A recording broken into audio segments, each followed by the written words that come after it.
mind that he was just taking his sweet time coming home. And neither did the suitors. They all rightly assumed that, you know, he was probably dead. And so he shows up, and the correct response in this situation is to be like, hey, I'm here now, y'all should leave.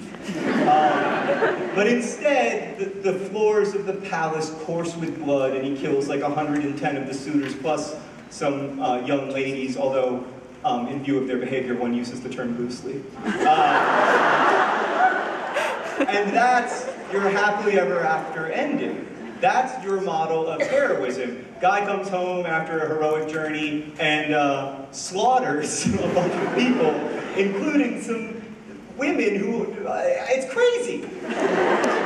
And you know, there's another popular model of the short heroic life, or the heroic warring life, the heroic family political strife life that you see in, for instance, epics like Romeo and Juliet, where you have this big political problem that prevents you from getting with the girl that you like, so you kill yourself. And that's a bad decision. But that's held up as a kind of model of heroism in the epic stories that we have inherited.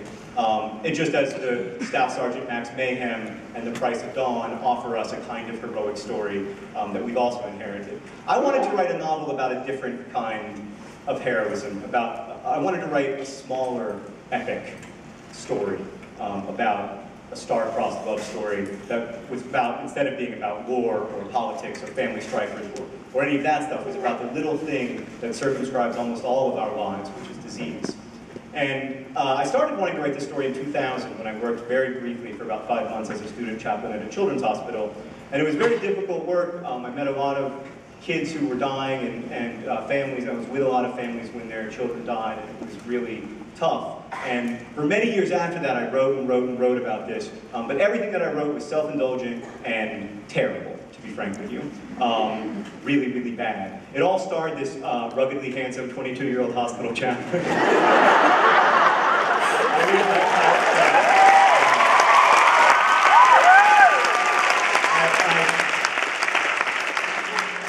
I desperately wish I were kidding. It was it was like Grey's Anatomy with a hint of religion, like, which hot doctor will he choose?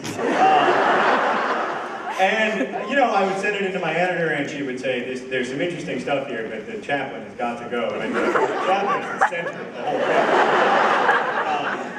I couldn't find a way to take myself out of the story because I was trying to process what had happened to me for me. I wasn't trying to make a gift for you. And that's ultimately what a novel has to be. And I don't think I ever would have gotten there. I don't think I ever would have gotten past that place of writing this self-indulgent, terrible story about a hot 22-year-old hospital champion. If it hadn't been for meeting my friend Esther in 2008. And when I met Esther, who was a young woman who had cancer and died in 2010. When I first met Esther, it was at WikiCon, a Harry Potter conference.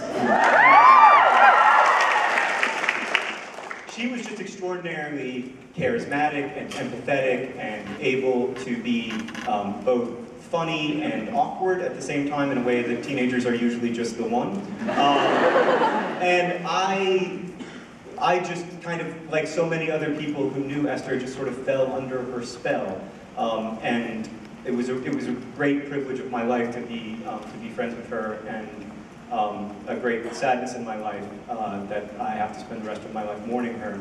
But I don't think that I ever could have written this story if I hadn't known Esther. I should say that Hazel and Esther are extremely different people. I should particularly say that because Esther is not here to defend herself against terrible accusations like that she would watch America's Next Top Model. But knowing Esther pulled me out of the story and allowed me to write it as a gift.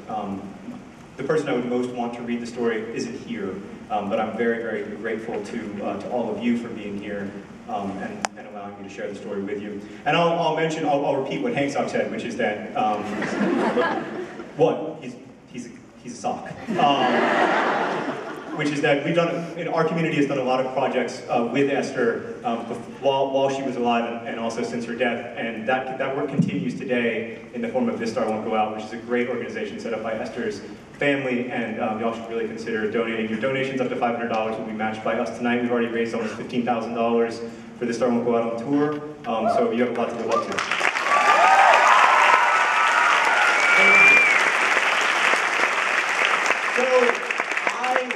I want to keep talking about heroism and how it works in our lives and the way that the way that we imagine ourselves and our heroes shapes our understanding of the world, but I feel like it would best be done in song. And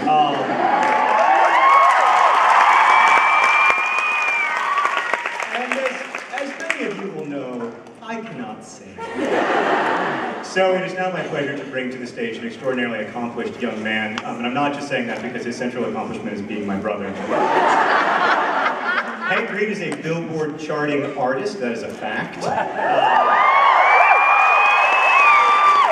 He is also the founding editor of EcoGeek.org, the world's largest environmental technology website. He created VidCon, the world's biggest online video conference. He's the co-founder of DFTV Records, the world's coolest and most awesome record company. And he is the inventor of 2D glasses, which render three-dimensional movies in a crisp 2 dimensions. And in 1998, his classmates at Winter Park High School voted him Best Dancer. Ladies and gentlemen, Hank Reed!